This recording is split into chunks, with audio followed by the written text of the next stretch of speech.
So this is the continuation of the chapter about how sage Aurava experimented with 60,000 children. And this chapter's title is called Descent of Goddess Ganga to Maanavloka. It was the second day of Lord Hanuman's arrival and the first day of the Holy Charan Puja. 2 sessions of the puja had been completed. First was that of the Mathang man called Basanta, and second was a Mathang woman called Charita. After the completion of the second session, a Mathang young man called Dhanushka got special knowledge of karma and desire from Lord Indra himself. Third session of the Charan Puja was to be performed for the same man, which means he becomes the hotar of the ceremony. When Mathangs gathered in the holy Hanumandal and Lord Hanuman appeared, Dhanushka told everything he had learned from Lord Indra. All the attendees listened to him carefully, and the appointed scribe inscribed everything in the log book. To make Yajman Dhanushka's soul enlightened enough to make Arpanam, Lord Hanuman spoke words of wisdom. He said, "O Mathangs, as I told you earlier, King Sagara was an ancestor of Lord Rama. His elder wife Sumati was destined to remain childless all her life. When she expressed her pain to sage Aurava, he decided to change her destiny. He knew that only 2 things are required to bring a life into existence: fluid of space and threads of time or strings of time. He applied his vast knowledge of space and time to come to the conclusion that a woman can mother as many as 60,000 children. He set up a huge experiment under which 60,000 women of the kingdom were made soulless. Okay? So as to use their wombs to bring 60,000 lives into existence. Lord Indra got extremely worried from the experiment. He appeared before sage Aurava and said, "Maharishi Aurava, I respect your knowledge and the way you apply it for the benefit of mankind. But your attempt to give child to Queen Sumati will only create more problems than it can solve."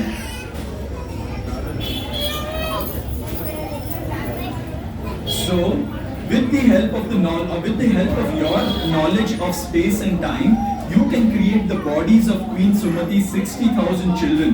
But where will the souls come from?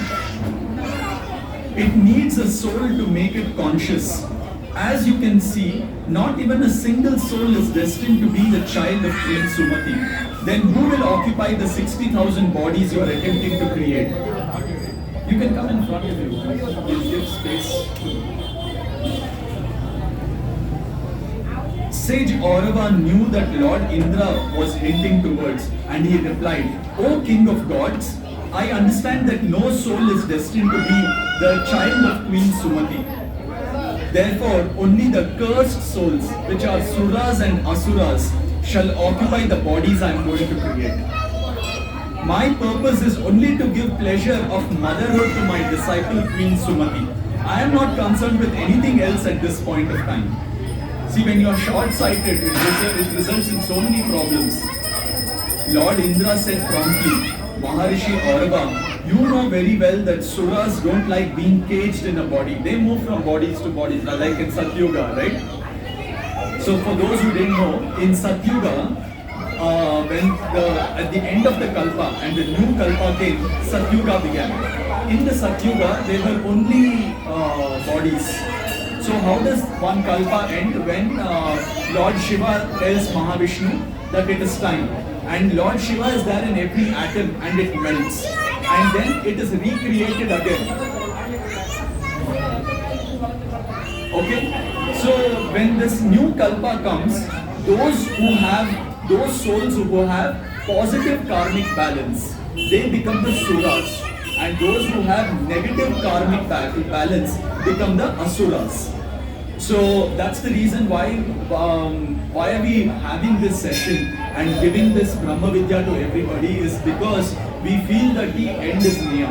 That's the reason why Lord Hanuman, after tens of thousands of years, has said that it is the right time for this knowledge to come in front of the people who are on the path of moksha.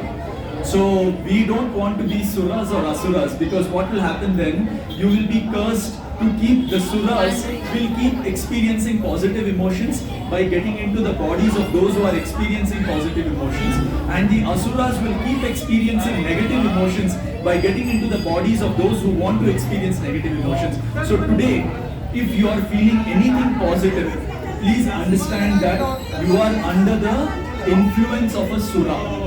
So whenever you feel good about yourself, now you've got a promotion, you have finished your entire presentation, you are due for promotion, you get a promotion, you feel it is yours, right? You are the doer.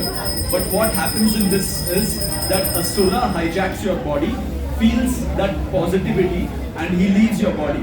Now nothing wrong with that, but every time a sura leaves your body, he leaves the body vulnerable to an asura infection, which means that the asura is also hovering above us. These are all invisible bodies.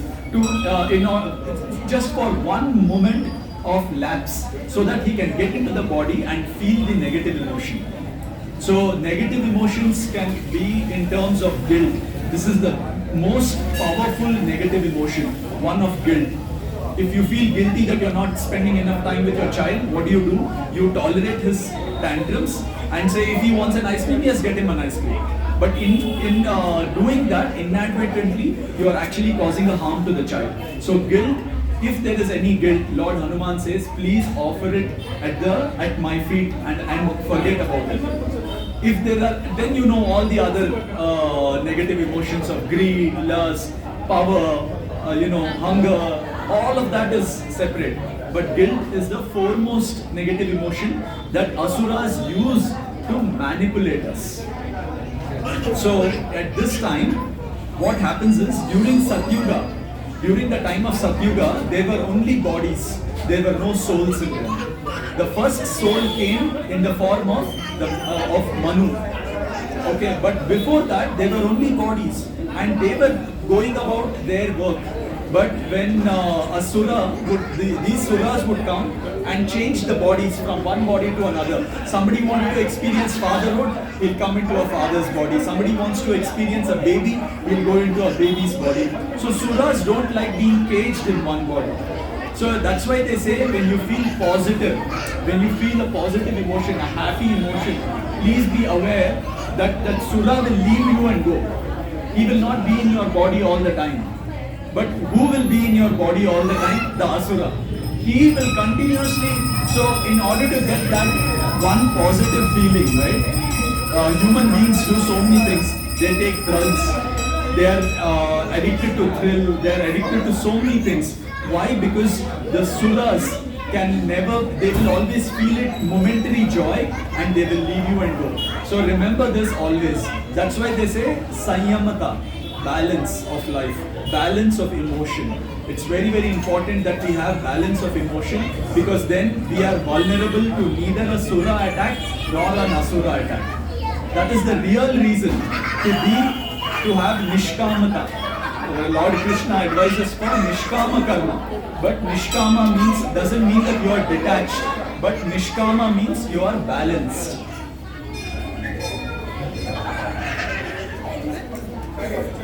So he says, now what is happening here is that you have 60,000 bodies which are created, but there are no souls. So he says, I am not involved in, I'm not bothered at this time who is going to occupy those bodies. It could be suras or asuras. But as you know, the suras are not going to stay in one body. They keep moving from one body to another body. But it is those asuras who will occupy them forever. And once asuras get hold of a body, what do? They propagate evil. They propitiate evil throughout. So, for example, that's why they say that if there is somebody who yells at you, you are going on the road, he is having a bad day, that asura is trying to affect you as well. So please do not react. If your boss has had a bad day, he is going to yell at you. Do not react. For anything that is happening in this world where people are trying to cause harm to us is nothing but an asura which has already infected his mind, trying to infect us as well. So if anything happens, do not be in a reactionary mode, but always assess understand, be aware of your emotions. Very easy to pray to God, and after you leave this temple, all of that comes back, right? But very difficult to be in awareness of our emotions, because only in awareness we will be able to continuously question ourselves. Is this a Sura? Is this an Asura feeling this negative emotion? Who is feeling it? So let this be the most, if there is one thing that I want to give all of you from these talks, be continuously asking yourself this question: who is feeling it? If you're feeling positive, ask yourself, who is feeling it? If somebody, let's say it's your wife, your in-laws, very close ones whom we interact with every day, right? They say something to us, we feel hurt, we react to it. So before you react, always ask yourself, who is feeling it? Ask yourself, is there an Asura in my mind which is trying to infect me? If you keep asking yourself this, once you become aware, the Asura or the Sura can no longer stay in the body, he has to exit, and we have seen how it happens. So I'll continue with the story. Only Suras will own up the bodies you are going to create. If 60,000 Asuras are going to come to Maanavloka from Asurrahs. Asurrahs is the layer situated a few kilometers above Earth's surface. They will destroy the Maanavloka very fast. Therefore, I urge you to stop this experiment. O Indra Deva, this is my sincere attempt to give joy of motherhood to my disciple. It has already started and it cannot be aborted now.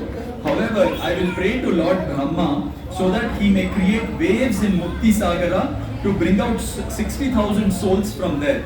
Then Lord Mahavishnu can send those souls to acquire the bodies I am going to create. Lord Indra said, Maharishi Aurava, you also know very well that that is not going to happen. There is a predetermined sequence of which souls have to come into this world. Lord Brahma is not going to violate that sequence to satisfy your ambitions. Apart from Lord Indra, many gods and sages tried to convince sage Aurava to abort the experiments, but it was in vain. Look at this, the stubbornness. You might have come across so many people, when you tell them not to do, no matter how much you show them the reason and rationale, they will still not agree, right? Because they say that, I have so deeply invested myself in that activity that even though I know I am wrong, I cannot. So what is the best way to be for yourself in that kind of a situation? Just leave it. Just leave it. Do not feel negative towards that person, because know that that person has been under the influence of an Asura. It is only under the influence of an Asura that that fellow is behaving like that. If you also react to it, see, it is very normal to feel anger at that person, irritation, all that is there. But let that moment pass, then ask yourself, who is feeling it? Who is this Asura? Have I got infected with that Asura? So Lord Hanuman says that the most powerful Asura in today's Kali Yuga is an Asura called Kapatasura. Kapatasura is somebody who makes someone feel righteous about their action, whereas they are completely in the wrong. Like for example, Hitler. Okay, Hitler is just one. There was even Winston Churchill who inflicted such bad Bengal famines. History is full of them, right? But if you see, they convinced a large amount of population that they are right. How? By saying that is that self-righteous behavior. So that Kapatasura comes. I will tell you about another story where King Dasharatha goes to kill this one clan in his kingdom, which is there in the forest, which is creating all these things, and they are completely under the influence of Kapatasura. And when he kills him, he takes the help of Devi and that is another story. But then this Kapatasura, the reason why I am telling you about this is because keep checking within yourself if you have got influenced by Kapatasura or not. Okay, that is where foremost. And if you start feeling righteous, I am right in my action, then that is the first point of checking within yourself. Have I got inflicted by this Kapatasura? He will make you feel right. So the way to be it is to give that leeway that I may be wrong. Even in an argument, I may be wrong. That's okay. So that is how you have to go. So,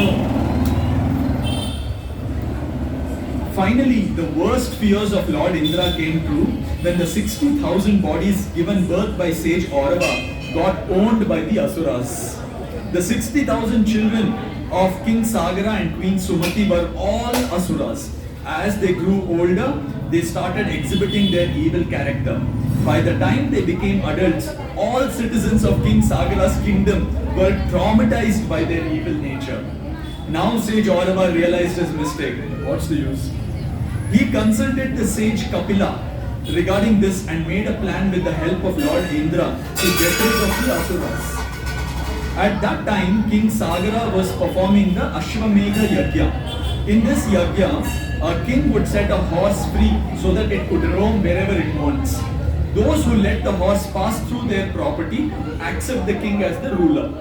Those who tie the horse indicate that they want to challenge the king's rule.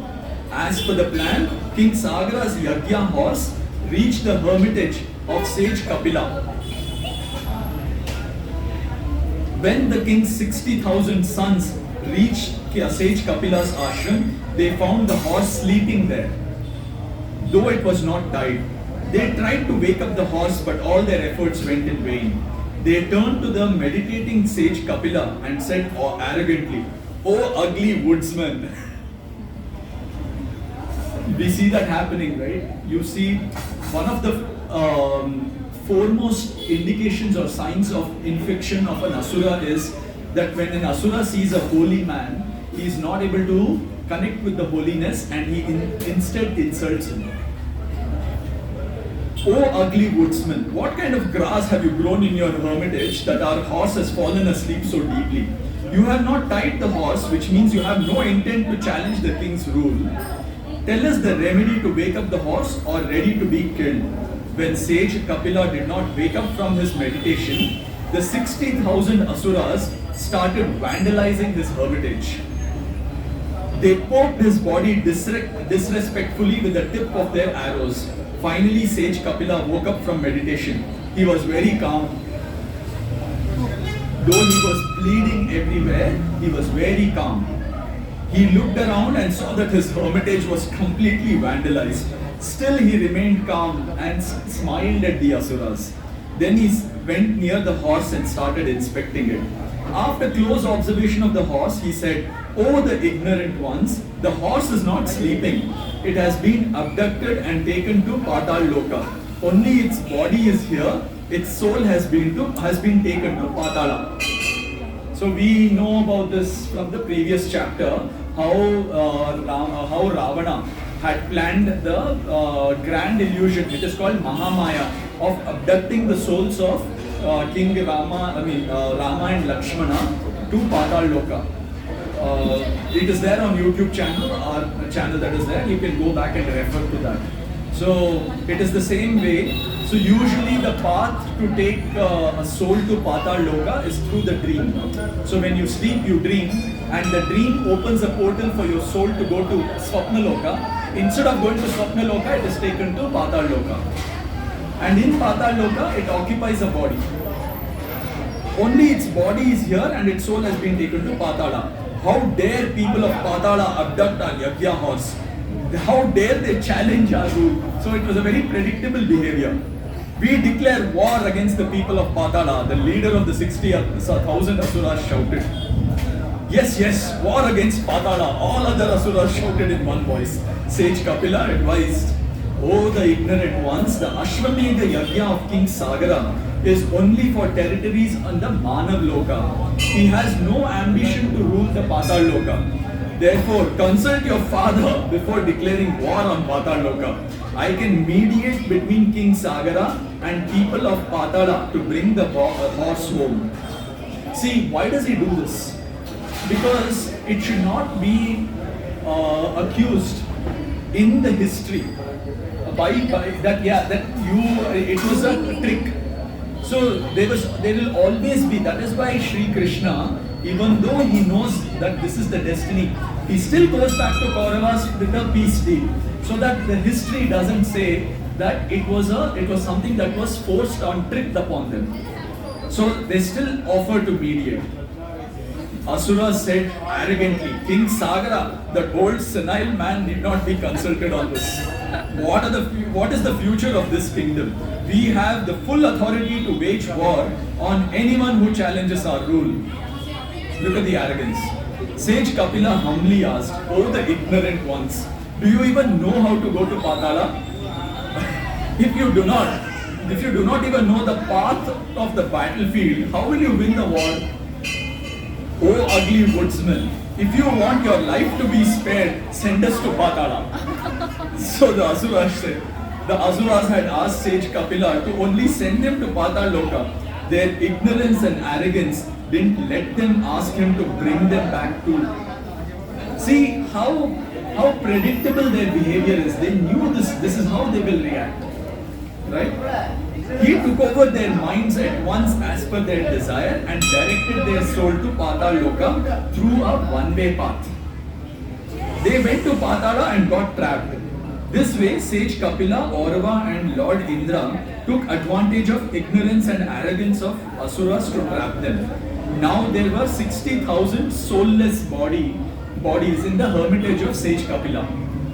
These bodies were breathing normally, but the cursed souls which were operating these bodies had been taken out and trapped in Pataloka. When Sage Aurava reached Kapila's hermitage, Sage Kapila said to him, Maharishi, you had created these bodies. Only you have the moral and divine authority to destroy them. Please do so before more Asuras from Asurloka come and occupy those bodies.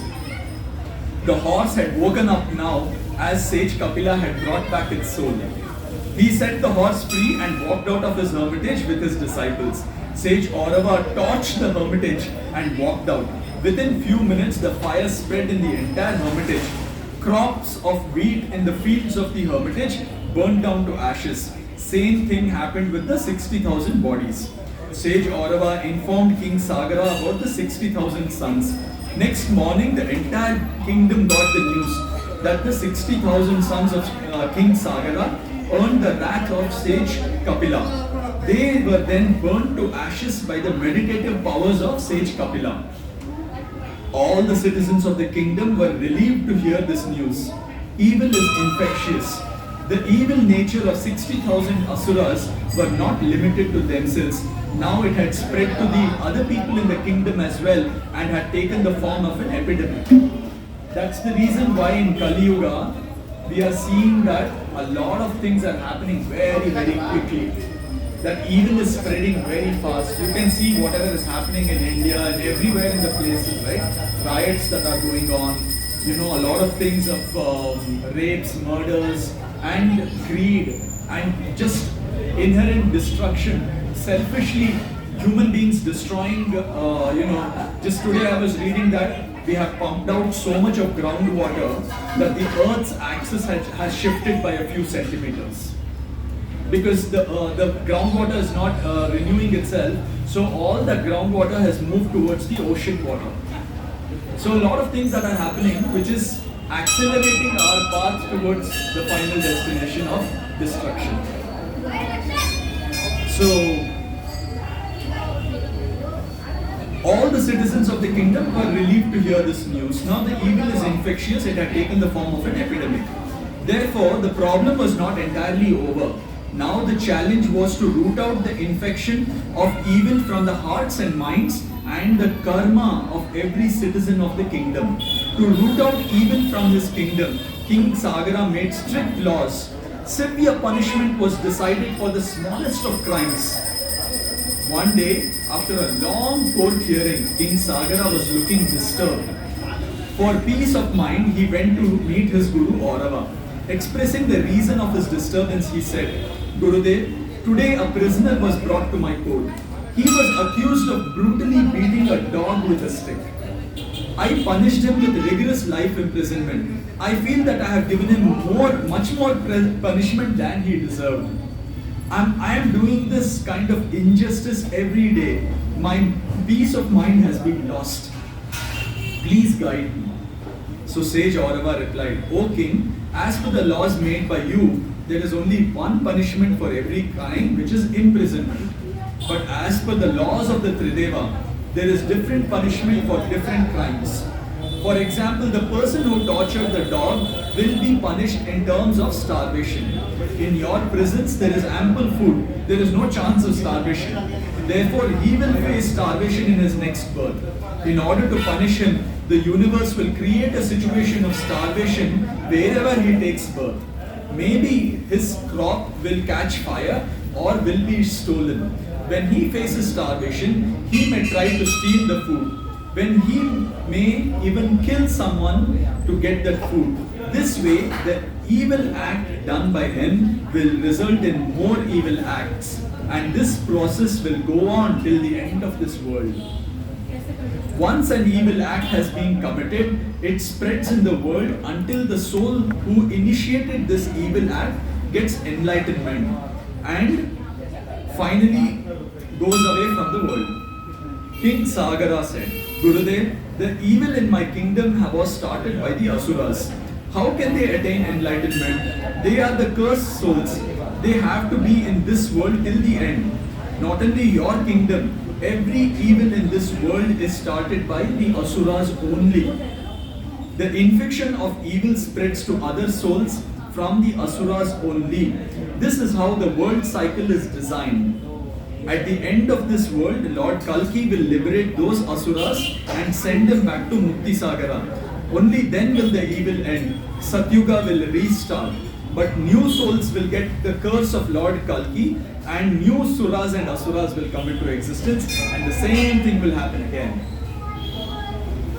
This cycle goes on like this. The problem is that this time cycle has got disturbed because of my experiment of 60,000 children. The 60,000 Asuras have come to Maanavloka much before time. The evil has started spreading faster. The world has started moving towards the end faster. So you know why so much of evil is getting created? Because all these Asuras are looking for moksha. So they want the world to end faster. So the faster they end, the faster they get moksha. The faster they get liberated. And that's the reason why the evil is spreading like wildfire.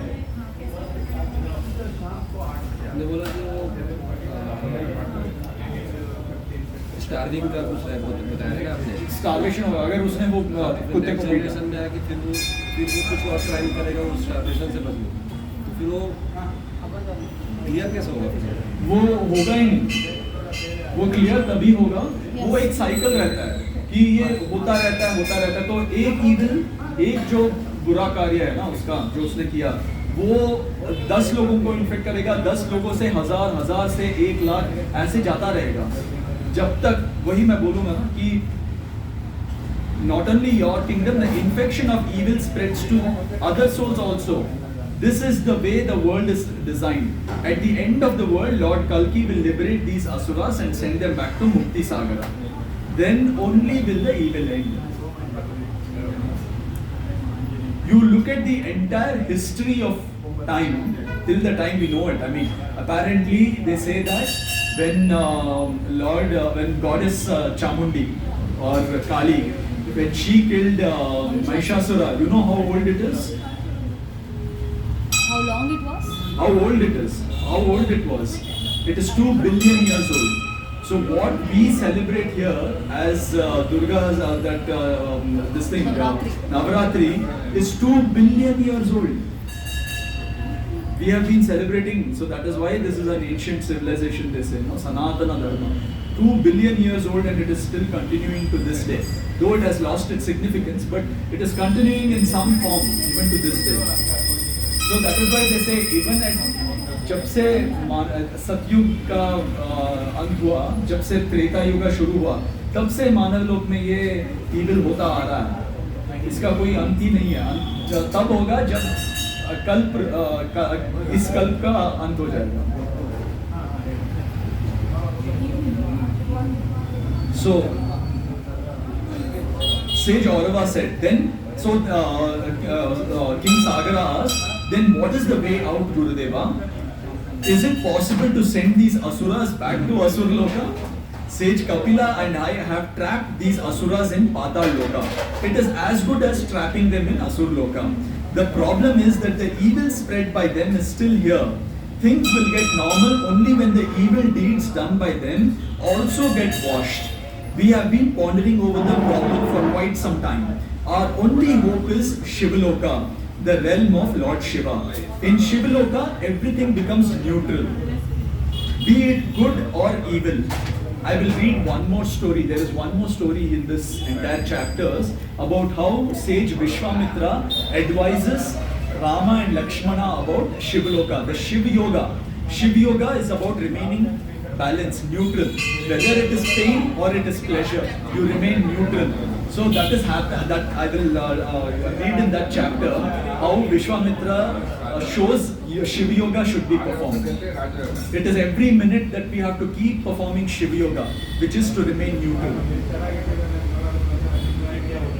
So, during the Samudra Manthana, it was Lord Shiva who contained the poison in his throat. He is indifferent to both positives and negatives. Only he can give shelter to the Asuras along with their evil. The question is, how to send Asuras to Shivaloka along with their evil? Sage Aurava said, King Sagara said, Gurudeva, I have become very old now. I desire to hand over my kingdom to my grandson Anshuman. What instruction should I pass on to him so that he can attempt to rule out the evil from the kingdom? What should I tell him about the 60,000 Asuras who were my children? Anshuman was the son of Asmanjas, and Asmanjas was the king of Sagara from his second wife Keshini. Tell him where his 60,000 ancestors were burned to ashes. Tell him to protect the ashes of his ancestors because those ashes may be useful in rooting out the evil initiated by them. Sage Aurava replied, I have found the solution. Sage Kapila came there with a winning smile on his face. He said, I have been told that an extremely pure soul is about to descend in the mortal worlds. Yes, Devi Ganga is going to descend to the mortal worlds. The kings in Vyahriti Loka or the upper lokas are doing a penance so that she descends into our world, into their world. Kings of Maanavloka should also perform the same penance and attempt to bring her to Maanavloka. I am sure the kings of Patal-loka would also wander in their world once they get to know about it. King Sagara said, Is she going to take a human body? No, said Sage Kapila. A human body cannot be pure enough to suit her. She will most likely take a water body, that too a flowing water body. Water is the purest substance in our world, and when it flows, it is in its purest form. Therefore, she will most likely take a river body. Sage Aurava now understood the idea of Sage Kapila. He said to the king, O king, hand over the kingdom to your grandson and tell him to start the expectation penance.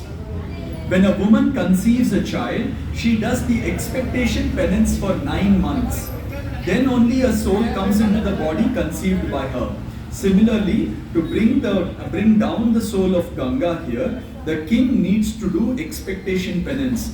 Ask the new king to be patient like a pregnant woman and live in expectation of goddess Ganga. It may take decades to bring the purest soul of Ganga on Maanavloka. When Anshuman retires, his descendants should continue the penance. When goddess Ganga comes down to Maanavloka, she will become the doorway to Shivaloka. Thus, these 60,000 Asuras can enter Shivaloka along with their evil. Your kingdom shall then become free of the evil. O Mathangs, in order to understand how goddess Ganga becomes the doorway to Shivaloka, you need to understand what is this universe and who are you. Lord Hanuman said, there are 3 supreme powers, Lord Brahma, Lord Vishnu and Lord Shiva. Each one of them has a property. Lord Brahma owns the souls, Lord Vishnu owns the fluid of space and Lord Shiva owns the strings of time. So this universe is all about these 3 things, souls, space and time. Lord Vishnu has appointed a manager called Lord Indra who manages the fluid of space.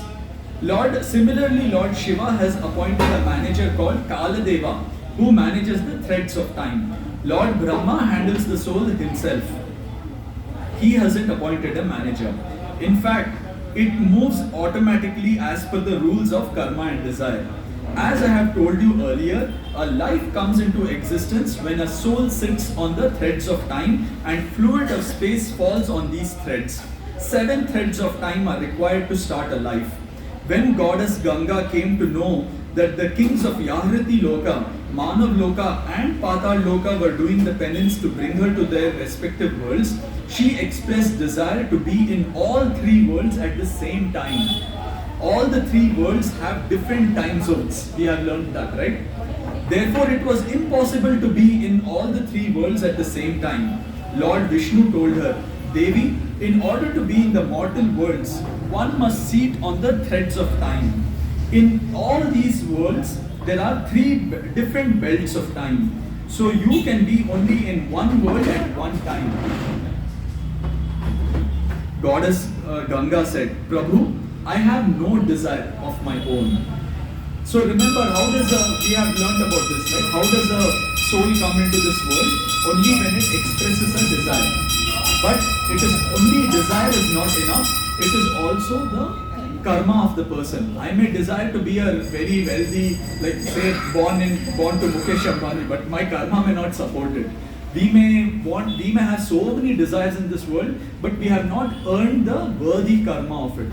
Also, this is another concept that I want to tell you all. If you have any desires, do not. One of the reasons why they say do not have any desires is because it will consume all your karma.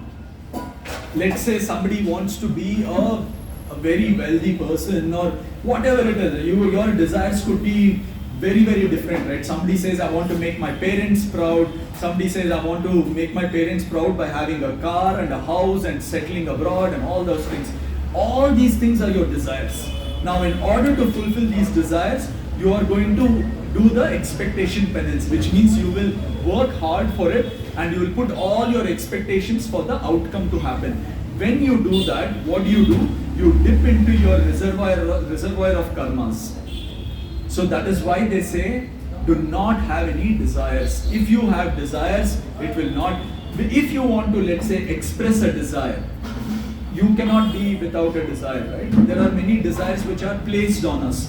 So, if you have any desire, do not express it in specifics.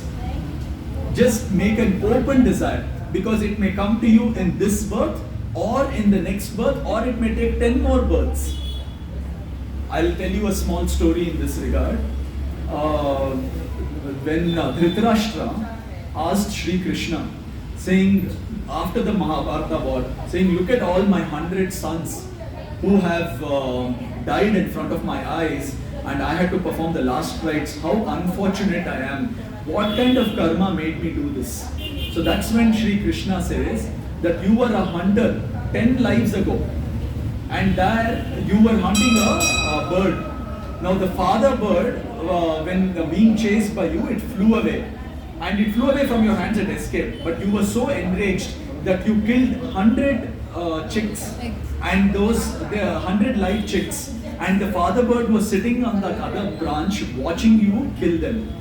So it says, so Dhritarashtra says, then why did you wait for 10 lifetimes? You could have given it to me in the next lifetime itself, right? So that's when Sri Krishna says, it took you 10 lifetimes to get the karma of fathering 100 sons. So please understand that when we put a lot of people, they say, yes, we have made it big, we came from from scratch, our parents did not have anything and we have put that entire effort and we have gotten in somewhere. Very good, you have done all that. But remember, when you look back, your karmic balance, your bank balance may be very high, but your karmic balance is very low. That's why they say, do not make specific desires, do not put all your power into that desire. Just make a very generic desire. Let's say I want to purchase a house. Now the house rates in Bangalore have gone up very high. Just say I want to purchase a house and leave it at that. Your karma to purchase a house can come after 10 lifetimes. Need not be in this lifetime alone. So make that desire and leave it to the world or the universe. The law of Trideva will take care of it. And that's why in the desire fulfillment, Lord Indra says that I have been holding several of your desires from umpteen lifetimes. He tells Dhanushka, right? Yeah. I have been holding your so many desires from so many lifetimes.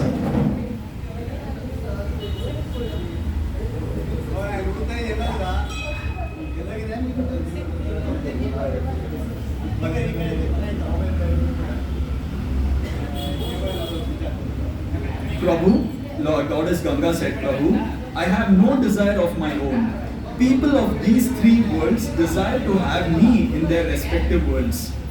There has to be a way to fulfill the desires of all of them. Lord Vishnu said, Devi, as you know, Lord Shiva provides the base for existence in the mortal worlds. Usually the base of existence is the 7 threads of time. For you, he may make an exception and provide you his own hair as the base of your existence. Then you can exist in all 3 worlds at the same time. Dear Mathangs, King Sagara's grandson Anshuman and then Anshuman's son Dilip did the expectation penance all their lives, but Goddess Ganga did not descend. Then Dilip's son Bhagiratha took over the kingdom and he started the penance in its hardest form. When a woman is expecting a child, she thinks of the child every moment, no matter what she is doing. Even in sleep, she dreams of the child. Bhagiratha's expectation penance for Goddess Ganga was even better than that of a pregnant woman. As a result, can you imagine what it could have been? Amazing. As a result, Goddess Ganga finally descended. Unlike all other beings of the mortal world, Goddess Ganga's soul is sitting on 7 hair strands of Lord Shiva. This is how she exists in Vyahriti Loka, Maanavloka and Patal Loka at the same time. Any soul can come close to Goddess Ganga's soul by praying to her. Coming close to her soul means coming near the hair of Lord Shiva. Thus, Goddess Ganga can let a soul enter in Shivaloka through Shiva's hair. This is how Goddess Ganga is the gateway to Shivaloka. O Dhanushka, you are the Yajman of this session of Charan Puja. I suggest you to pray to Devi Ganga right now. You have just heard the story of the descent of Devi Ganga. Therefore, your soul is already close to Devi Ganga. This is real time. It is happening to us. If you are listening to this story, since we are all listening to this story, all our souls right now are feeling the closest to Devi Ganga right now. You have just heard the story. Yeah, meditate on the words I have spoken. Lord Hanuman said. Dhanushka closed his eyes and started meditating on the story of the descent of Goddess Ganga. Soon he left his body and his soul came near Goddess Ganga. She asked him, "Who are you?" "I am a soul, Devi," Dhanushka replied. "Just a soul? Then you must be in Mukti Sagara. What are you doing here? You are in the mortal worlds. Therefore, you are not just a soul. You are a soul having karma and desires. Do introduce yourself." Devi Ganga said. Dhanushka started meditating on his good karmas and desire of moksha. After a while, he asked, "Devi, I just now revisited my karma and desires. Did you get my introduction?" "No," Devi Ganga replied. "It seems you are trying to introduce yourself with your good karmas and desires. That will not work. I am pure like a white stone. If you try to write something on white stone with white ink, it will not work. You need to use black ink on white stone. Therefore, reintroduce yourself with your bad karmas and desires." So now you know when you go to take Ganga Snana, what you should do. Do not go and tell, I've been great, I've been doing all this charity work. No.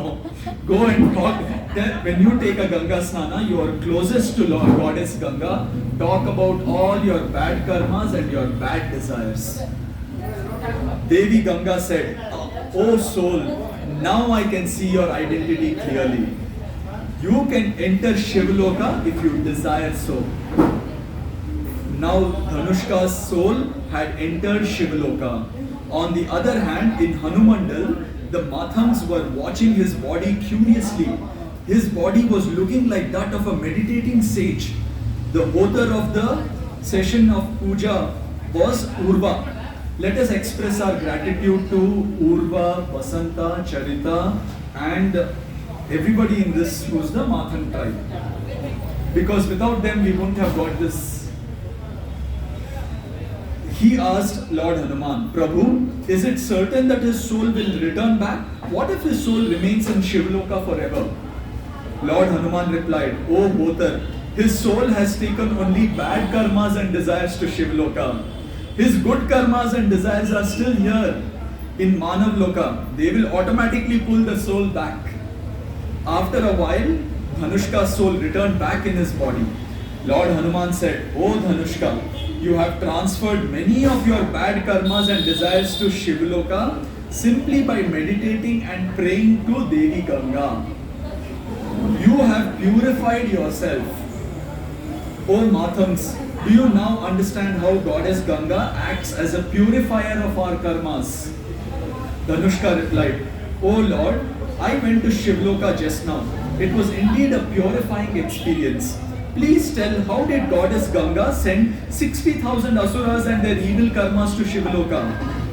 O Dhanushka, if your body is burnt to ashes, is there any possibility of reviving your body from the ashes? Lord Hanuman asked. If gods want, there is nothing impossible, my lord, Dhanushka replied. Lord Hanuman told, when a body is dead, there is significant possibility of reviving it. Not only gods, even knowledgeable sages can revive a dead body. But when the body is burnt to ashes, the probability of reviving it from the ashes is very low. Sir, if you want to listen, you can come here. From the perspective of gods, we can say that a body cannot be revived from the ashes. A soul remains attached to the ashes in the hope that the body can still be revived. But when the ashes are dispersed in a water body, then every particle of the ash falls apart. Then the probability of reviving the body from the particles is almost zero. Then the soul breaks the attachment from the ashes. Same was the case with the 60,000 sons of King Sagara. Their souls were trapped in Loka and their ashes were protected in the hermitage of sage Kapila. The Asurrahs were therefore attached to the ashes in the hope that their bodies can still be revived. When goddess Ganga came to Maanavloka, first thing Bhagirath did was to disperse the ashes of his 60,000 ancestors in the river body. Ganga was in Maanavloka as well as in Loka. When the ashes were dispersed, the 60,000 Asurrahs who were trapped in Patala immediately came near the soul of Devi Ganga and said, O the beholder of water body, those ashes are of our bodies, do not disperse them, we await their revival. Goddess Ganga asked them, who are you? Please introduce yourself. The 60,000 Asurrahs had only bad karmas to give as their introduction. As soon as they did it, so which means there was no good karma and desire pulling them back to this, right? This loka. As soon as they did it, Goddess Ganga allowed them to Shivaloka.